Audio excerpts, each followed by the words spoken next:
So today we are going to see what do you mean by computer? What are the different characteristics or you can say benefits of computers? Why we are using computer? Because it has some features that we are going to see in this chapter. Along with the features we are going to study about history of computer, how it gets derived, how which computers we are using now. That all things we are going to study in this chapter, right? So for this we will see one presentation here. Okay, see. Okay, students, we are going to see Introduction to Computers from the subject Information Technology.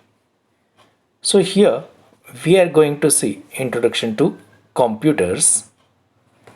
First, what do you mean by calculator? So, calculate is used to calculate. Calculator is used to calculate any numbers. Similarly, computer is used to compute.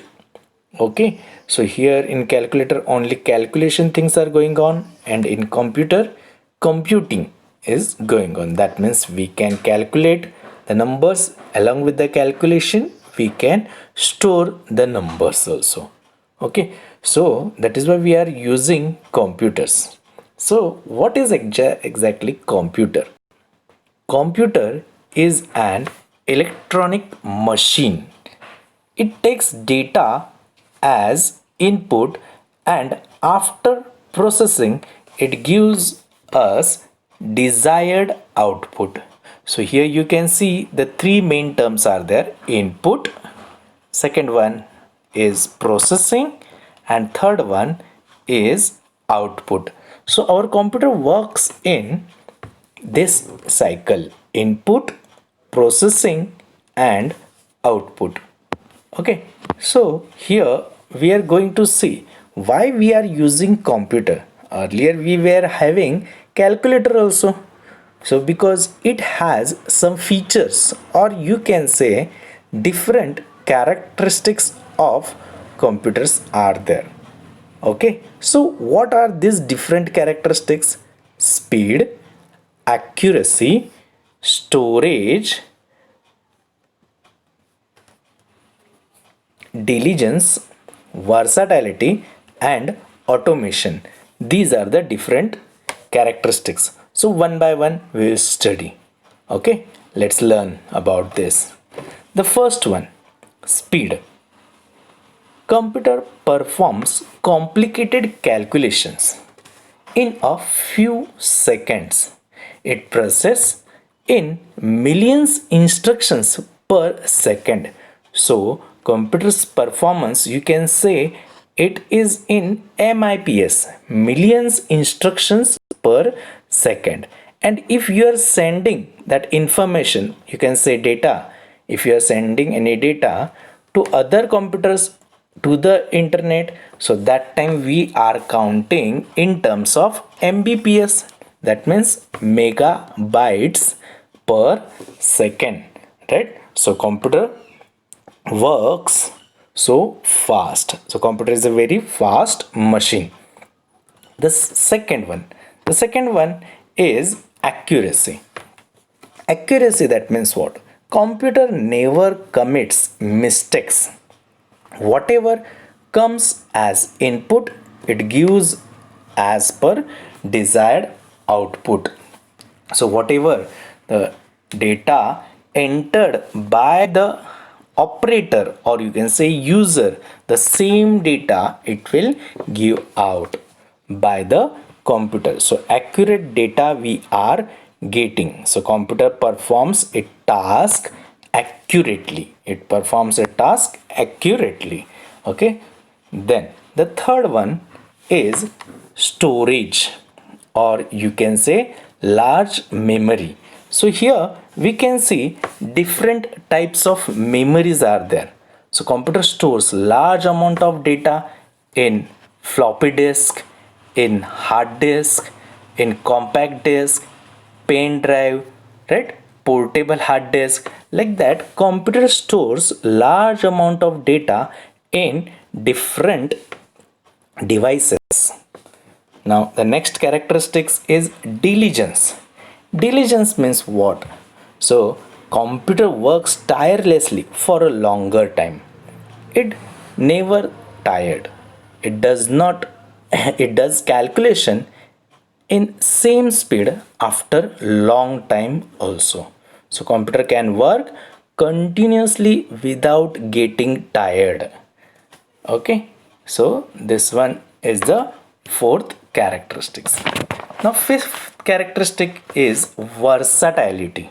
So here you can see this computer can perform at a time printing also, typing also, listening songs also. So computer performs various different tasks at a time.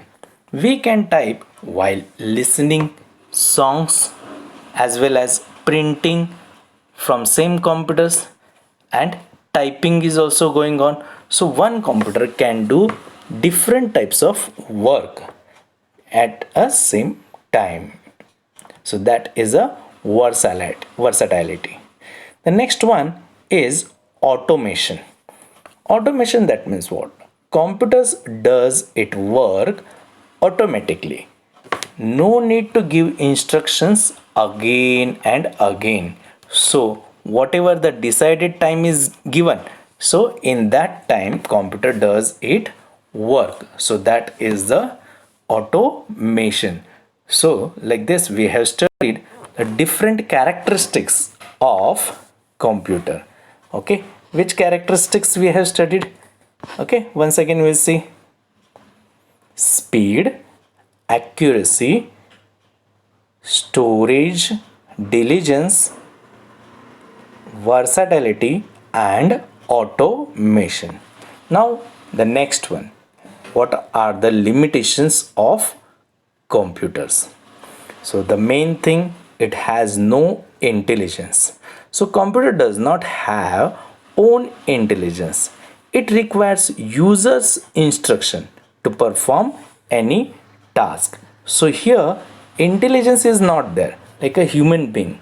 Human being is a intelligent, but here whatever we are giving task, whatever the work assigned to the computer, it that work completed by the computer.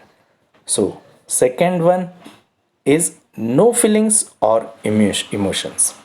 Computer does not have any feelings or emotions, so cannot make any judgment, or it cannot make any decision also, it cannot give any decision also by itself.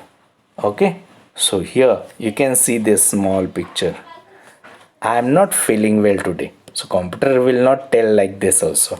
So please use different computer. Like this it will not tell. Okay, then now we will study about the different generations and history of computers. So before generation we need to know how it evaluated. Okay, how it started computers. So earlier it was abacus was the first device used for computing, or for, you can say, for calculation. Okay, so abacus, this one like your slate. Okay, this one earlier we were using.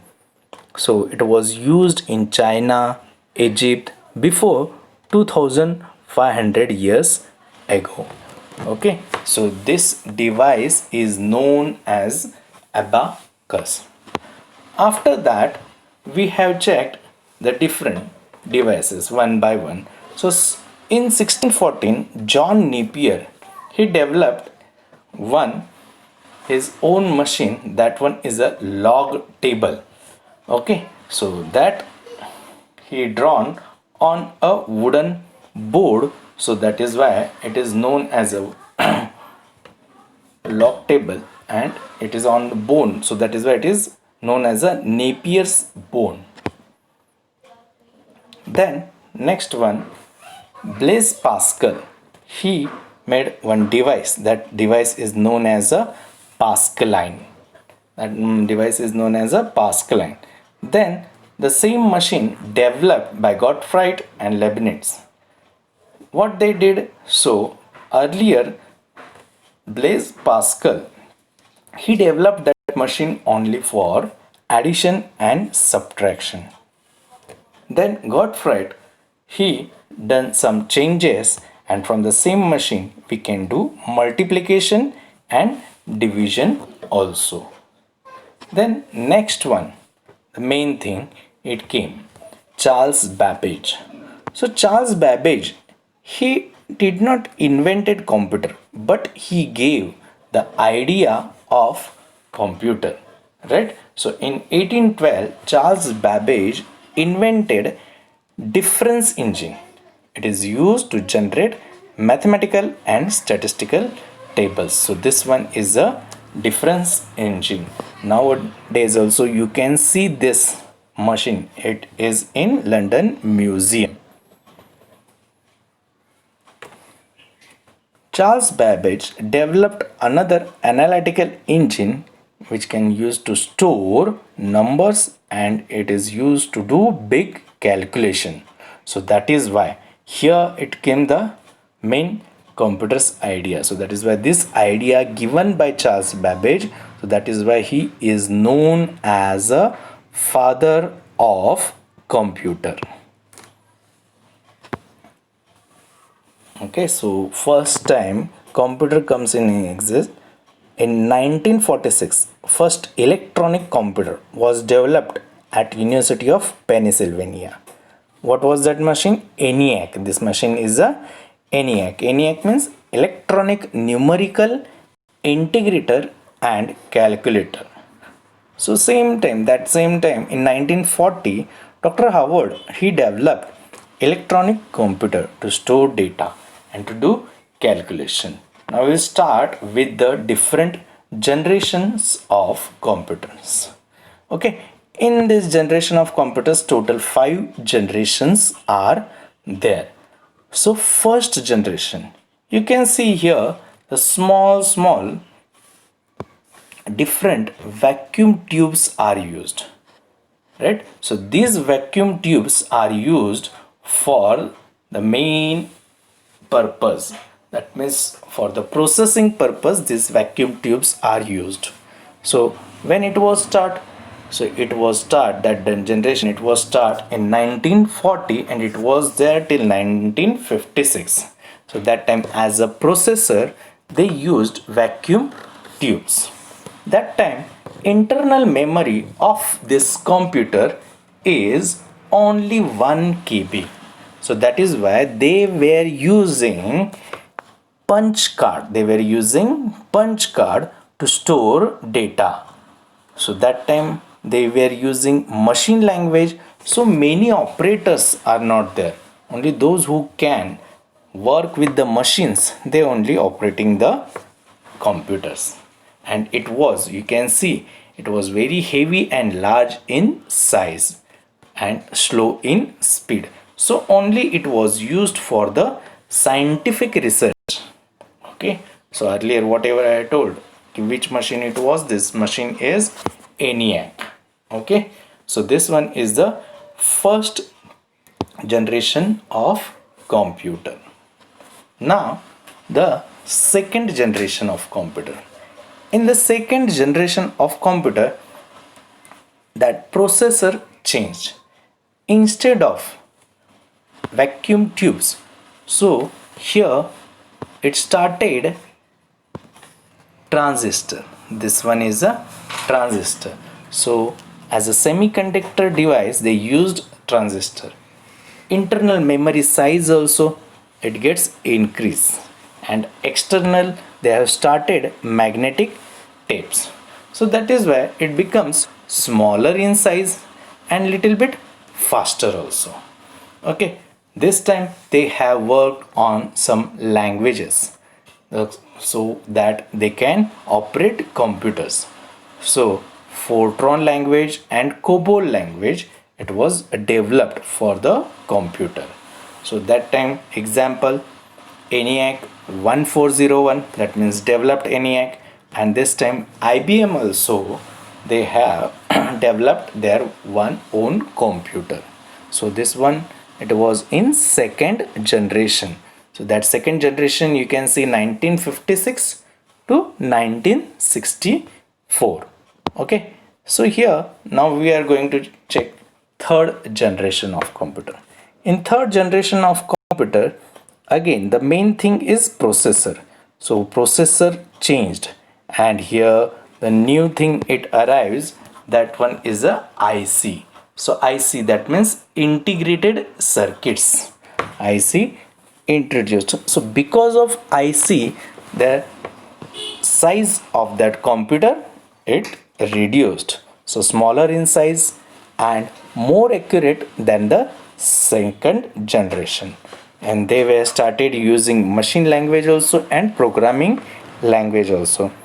Internal memory increased, external memory also, different devices they have started, that means magnetic disk, floppy disk they have started. So that is why here the others started computer for using. So that is why these computers are known as general purpose computers. So here banks, industries, scientific research, for that purpose they have started computers. So when it was during 1964 to 1975. Okay, now next one, fourth generation of computer. The same here IC they have used, but this IC is more developed, more compact. So here they have used this IC, but along with VLSI, very large scale integration. And because of this, what happened? The size reduced. Internal memory, it increased from 1 MB to 10 GB. External memory, nowadays you can see hard disk 1 GB to 1000 GB, right? Now language, it's a user friendly language they have started. User friendly language, that means anybody can see and they can operate. So that is why it is easy to handle, many more things we can store, smaller in size, and these computers are faster. So that is why it is used for offices, school, institutions all over. So nowadays we are using fourth generation computer from 1975 onwards. Okay, now the next one, fifth generation computers. In fifth generation computers, the main thing introduced is AI. AI for artificial intelligence. So here computer with intelligence, thinking capacity and decision making power. Okay, so this technology, it is used in supercomputer. Okay, this technology used in speech recognition, intelligent robots, artificial intelligence, right? So it's a nation's property, like that. So supercomputer, whatever we are using, so here individual person cannot use that, but it is used in such areas such as robotics, defense. This areas we are using fifth generation computers. So today we have learned characteristics of computers and generations of computers. Okay, so all of you understood, we have learned different characteristics and generation. Okay, so homework I will give on group. Thank you.